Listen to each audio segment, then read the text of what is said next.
அம்மா நான் ஒன்னு கேட்கவா? சொல்லுடா. என்ன போற? அம்மா நீங்க எப்ப பாரு வீட்ல வேலையே பார்த்துட்டு இருக்கீங்களேம்மா. உங்க அம்மா வீட்ல இப்படிதான் வேலையே பார்த்துட்டு இருப்பீங்களா? யார் உங்களுக்கு இந்த வேலையெல்லாம் சொல்லி கொடுத்தா? நான் என்னைக்குடா வேலை பார்த்தேன்? எங்க அப்பா அம்மா வீட்ல மகாராணி மாதிரி இருந்தனாக்கும். இங்க வந்துதான் வேலைக்காரி மாதிரி ஆகி போயிட்டேன்.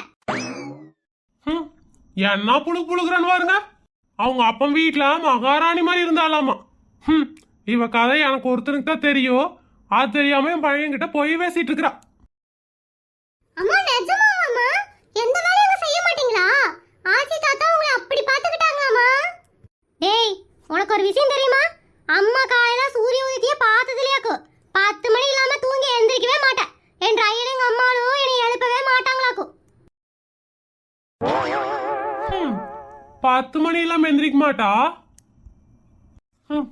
என்ற பொண்டாட்டி என்னலகா பப்பரப்பேன்னு தூங்கிட்டு இருக்கிறா பாருங்க.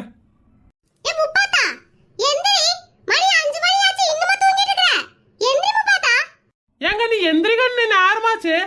அப்பா தூக்கம் வருதுங்கப்பா, கொஞ்ச நேரம் தூங்கிக்கிறேங்கப்பா. ஏய் எந்திரிடி. சாணி எள்ளி வச்சிருக்கா, கொண்டு போய் கொட்டாய கொட்டிட்டு வா. போ எந்திரி. ஐயோ அம்மா, தானமும் சாணி எள்ளி வச்சிட்டு என்ன உயிரை வாங்குறீங்கம்மா. தம்பிட்ட சொல்லல. அவன் ஆம்பளை புள்ள. கொஞ்ச நேரம் தூங்கிட்டு போடா. உனக்கு என்ன? எந்திரிச்சு போய் குப்பை கொட்டிட்டு வா போ. சாணி கொண்டு போய் கொட்டையில கொட்டிட்டு மாட்டுல பாலை கறந்துருமா. பாலை கறந்து சொசைட்டிக்கு வர எடுத்துட்டு போகணும். மணி 5 மணி ஆச்சு, எந்திரிமா. போறேங்கம்மா. நீங்க வேற கத்தி கத்தி காலையே எழுப்பாதீங்கம்மா. போப்போ நேராச்சே. நான் போய் கத்திரிக்காய் புடிங்கிட்டு வர வயல்ல. அப்புறம் சாணி கொண்டு போய் கொட்டிட்டு வந்துட்டு பாலெல்லாம் கறந்து வை. அதுக்கப்புறம் சோறாக்கி குழம்பு வைக்கிற வேலையை பாரு. பாத்திரமெல்லாம் நிறைய கிடக்குது, எல்லாம் கழுவி வச்சுட்டு வீடு வாசல்லாம் சுத்தமா கூட்டி வை. நான் போய் வேலையை முடிச்சுட்டு வந்துடுறேன். ஏமா எல்லா வேலையும் என்கிட்ட கொடுத்தீங்கன்னா நீங்க என்னதான் வேலை செய்வீங்க? வயல்ல வந்து பாடு விட்டு பாரு, அப்புறம் தெரியும். எல்லா வேலையும் முடிச்சுட்டு 9:30 மணிக்குள்ள வயலுக்கு வந்து சேரு. நான் கிளம்புறேன். ஏம்னி கண்ணை திறந்துதான் பாரு. தூங்கிட்டே இருக்கிற எப்ப பார்த்தாலும். சரியான சோம்பேறி பிள்ளையா வளர்றையே. நாளைக்கு ஒருத்தனை கல்யாணம் பண்ணிட்டு எனத்தான் போய் நீ செய்ய போறியா எனக்கு தெரியல. உங்களை விட்டு போனா நிம்மதி எனக்கு. இருந்துகிட்டே உயிரை வாங்குறீங்க. பாத்தீங்களா, காலையில 5 மணிக்கு எந்திரிச்சு சாணி அள்ளிட்டு திரிஞ்சவ 10 மணிக்கே எந்திரிப்பாளாமா என்ற உள்ளேகிட்ட பெருமை பேசிட்டு இருக்கிறா. அம்மா உங்க அப்பா வீட்ல நீங்க 10 மணி வரைக்கும் தூங்குறீங்க. எங்களையும் சீக்கிரமா எழுப்பி விட்டுறீங்க. நாங்கெல்லாம் ஸ்கூல் பக்கமே போகல. நீங்களா போய் படிக்கணும்ல, அதுக்கு தான் சீக்கிரமா எழுப்பி விடுறேன். காரணம் அதுலடா மகனே, உங்களை பழி வாங்கிட்டு இருக்கிறா. ஏனுங்கம்மா சோறுல எப்படி செஞ்சு பழகுனீங்க? கல்யாணம் முடிக்கிற வரைக்கும் அடுப்படி எங்க இருக்குதுன்னு எனக்கு தெரியாது. என்னைக்கு கல்யாணம் முடிச்சு இந்த வீட்டுக்குள்ள காலடி எடுத்து வச்சனோ அன்னைக்கே உங்க ஆச்சியும் உங்க அப்பாவும் அடுப்படியில சாப்பாடு செய்யி, குழம்பு வை, காப்பி போடுன்னு உயிரை வாங்க ஆரம்பிச்சிட்டாங்க. ஐயோ பாவமா நீங்க. இவன் வேற அவங்க அம்மாளுக்கு தூதிட்டு உட்காந்துட்டு இருக்கிறான். அவங்க வீட்டுல அடுப்புல தான் சோறாக்குவா. அந்த புல்லாங்குழல் எடுத்து ஊது ஊதுன்னு ஊதுவா. சரி அது புல்லாங்குழல் இல்ல, அது பேரு பாருங்க, எனக்கு என்னன்னு தெரியல. உங்களுக்கு தெரிஞ்சா கீழே கமெண்ட்ல சொல்லுங்க. அடுப்புல தான் சோறாக்குனா. மாட்டு கொட்டையில சாணி எல்லவும், அடுப்படியில சோறாக்கவும், ஆத்தங்கரைக்கு போய் தண்ணி கொண்டு வரவும், இப்படி தாவ பொழப்பு போயிட்டு இருந்துச்சு. ஆனா இன்னைக்கு பாருங்க, கேஸ் அடுப்புல சாப்பாடு, டிஷ்வாஷர்ல பாத்திரம் கழுவுறா, குடிக்கிற தண்ணி ஆரோ வாட்டர்ல புடிச்சு குடிச்சுக்கிட்டு இருக்கிறா.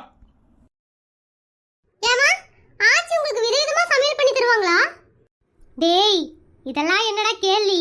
எங்க அம்மா சமைக்கிற சாப்பாடை சாப்பிட்டோன்னு வச்சுக்கோ, அவ்வளவுதான்.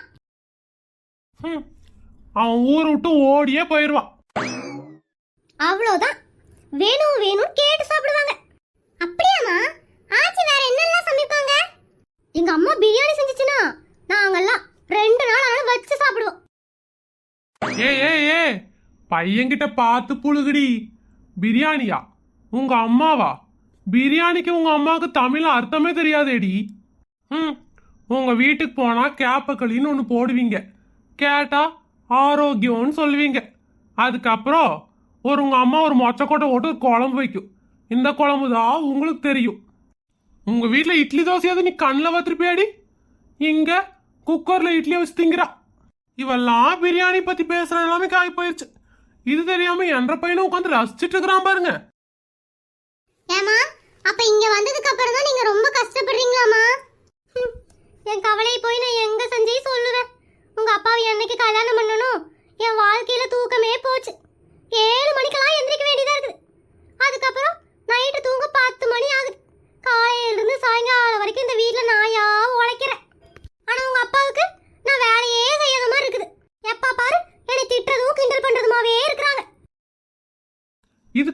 நான் வெளியே போலனா என்ற பையன்கிட்ட பொய்யா சொல்லி என்னைய வில்லன் ரேஞ்சுக்கு கிரியேட் பண்ணி விட்டுருவா. அதனால அவன் முன்னாடி போய் நின்று உண்மையெல்லாம் உடைச்சிடணும். என்ன அம்மா மகனும் சுவாரஸ்யமா பேசிட்டு இருக்கிறீங்க? நீங்களா? நீங்க தூங்க போறதுன்னு சொல்லிட்டு போனீங்க. ஆமாண்டி, நான் தூங்க போற கேப்ல என்னை ஒரு வில்லனா பதிவு பண்ணிட்டு இருக்கிற பத்தியா? அது வந்துக்கு மாமா, பையன் ஏதோ கதையெல்லாம் கேட்டுட்டு இருந்தா, அதைத்தான் சொல்லிட்டு இருந்தேன். ஏ, பைய கதை கேட்டானா உண்மை கதையை சொல்லுடி. அதை விட்டுட்டு பொய்யா சொல்லிட்டு இருக்கிற. என்னப்பா சொல்றீங்க? அம்மா பாருங்க, இந்த வீட்டுக்காக எவ்வளவு கஷ்டப்படுறாங்க. ஆனா நீங்க எப்ப பாரு அம்மாவை திட்டிட்டே இருக்கீங்கப்பா. என்ன சஞ்சய், இன்னொருக்கா சொல்லு. ஏன் அடிக்க போறீங்களா? இன்னும் கொஞ்ச நேரம் அவ பேசுற பொய்ய கேட்டுட்டு இருந்தேன்னு வச்சுக்கோ, உனக்கு மட்டும் இல்ல உங்க ஆத்தாலையும் சேர்த்து அடிப்பேன். என்னப்பா சொல்றீங்க? ஏண்டா அவ பொய்யா ரீலா விட்டுட்டு இருக்கிறா, அதை போய் நம்பிட்டு இருக்கிற? என்ன இது ரீலா? பையன்கிட்ட உண்மையெல்லாம் சொல்லிட்டு இருந்தேன். உங்களுக்கு பொறுக்காதே, நான் போய் வேலையை பாக்குறேன். பாரு பாரு, பயந்துட்டு எப்படி அடுப்படிக்கு ஓடுறான்னு. என்னப்பா சொல்றீங்க? டே, அவங்க அம்மா வீட்டுல சரியான காட்டு வேலை பார்த்து கருவாச்சி மாதிரி இருந்தாடா. என்னை கல்யாணம் பண்ணிட்டு வந்ததுல இருந்து சொகுசு வாழ்க்கை வாழ்ந்துட்டு இருக்கிறா. உங்ககிட்ட சொன்னது பூரா பொய். என்னப்பா, அம்மா நம்ம வீட்ல எவ்வளவு வேலை செய்றாங்க? டேய், எவ்வளவு வேலை செய்யறா அவ? அடுப்புல சாப்பாடு செய்யறதுக்கு கேஸ் ஸ்டவ் இருக்குது, குக்கர் இருக்குது, பாத்திரங்கள் இருக்கு, மிஷின் வாங்கி போட்டிருக்கிற. துணி துவைக்க மிஷினு, ஃப்ரிட்ஜு, ஏசி எல்லாம் வாங்கி போட்டுருக்கிற. சொகுசா இருக்கிறவங்க அம்மா. பத்தாவதுக்கு வீடு துடைக்கிறதுக்கு வேக்யூம் கிளீனர் வாங்கி கொடுத்துருக்குற. அயன் பண்றதுக்கு அயன் பாக்ஸ் இருக்கு, தண்ணி பிடிக்க ஆரோ வாட்டர் இருக்கு. இத்தனை சௌரியத்தையும் செஞ்சு கொடுத்துருக்குற. வீட்டுல தின்னு ஓட்டு மகாராணி மாதிரி உட்காந்துட்டு இருக்கிறா. இவ கஷ்டப்படுறாளா? அப்பா இருந்தாலும் வீட்டு வேலையெல்லாம் அம்மா தானப்பா செய்றாங்க. டேய், அவளுக்கு வக்காலத்து வாங்கிட்டு இருந்த பிச்சு போடவே பிச்சு. என்ற ஆபீஸ்க்கு வந்து பாரு, எத்தனை பேத்துக்கிட்ட திட்டு வாங்கி எத்தனை பேத்த சமாளிச்சு அந்த சீட்ல உட்காந்து வேலை பார்த்துட்டு வரேன்னு. என் கஷ்டம் அப்பதான் உனக்கு புரியும். நல்லா 7 மணி வரைக்கும் தூங்க வேண்டியது. அப்புறம் எந்திரிச்சு அறக்க பறக்க டிஃபனுக்கு எதையாவது செஞ்சு உங்களை விரட்டி விட வேண்டியது. அதுக்கப்புறம் என்னைய எதையாவது சொல்லி விரட்டி விட வேண்டியது. அப்புறம் பக்கத்து வீட்டில் போய் உட்காந்துட்டு எல்லா சண்டையும் இழுத்துட்டு வர வேண்டியது. ஊர் நாயம் உலக நாயத்தை எல்லாம் பேசி சாயங்காலம் வரைக்கும் மொக்கப்பட வேண்டியது. சாயங்காலத்துக்கு மேல டிவி சீரியல் பார்க்க போறேன்னு வந்து உட்காந்துக்க வேண்டியது. 8 மணிக்கு மேல சாப்பாடை போடுறீனோம்னா அப்பதான் இடுப்பு வலிக்குது, கால் வலிக்குது பொய் சொல்ல வேண்டியது. நைட்டு கடையில் ஏதாவது ஆர்டர் பண்ணி சாப்பிடுங்கன்னு என்னைய சொல்ல வேண்டியது. அதுக்கப்புறம் எதையாவது ஆர்டர் பண்ணி தின்னோம்னா நல்லா மங்கம்மா மாதிரி தின்னுட்டு ஜாலியா போய் தூங்க வேண்டியது. உலகத்திலேயே ஒருத்தி சந்தோஷமா இருக்கிறானா அது உங்க அம்மா தான்டா. என்னப்பா சொல்றீங்க? பச்சை பிள்ளையே இருக்கிறது தப்பு இல்லடா, ஒண்ணுமே தெரியாம இருக்கிறது தப்பு. வீட்டுக்குள்ள யாரா என்ன பண்றான்னு பார்த்து தொலை. அப்பா நீங்க சொல்றதெல்லாம் கரெக்ட் தான்ப்பா. அவங்க அம்மா வீட்டுல சோறாக்க சொல்றாங்க, மாட்டுக்கு சாணி அள்ளி போட சொல்றாங்க, பால் கறக்க சொல்றாங்கன்னு தான் அவ சீக்கிரமா நீ கல்யாணம் பண்ணிட்டே வந்தா. இங்க வந்ததுல இருந்து மெட்ராஸுக்கே மகாராணி மாதிரி சுத்திட்டு திரியிறா. அவ சொல்றத நம்பிட்டு ஏன்டா மகனே நீங்க டைமை வேஸ்ட் பண்ணிட்டு இருக்கிற? போ போ, போய் படிக்கிற வேலை பாரு. சரிப்பா. அப்புறம்ப்பா அம்மாவும் ஒன்று சொன்னாங்க. உலகத்திலே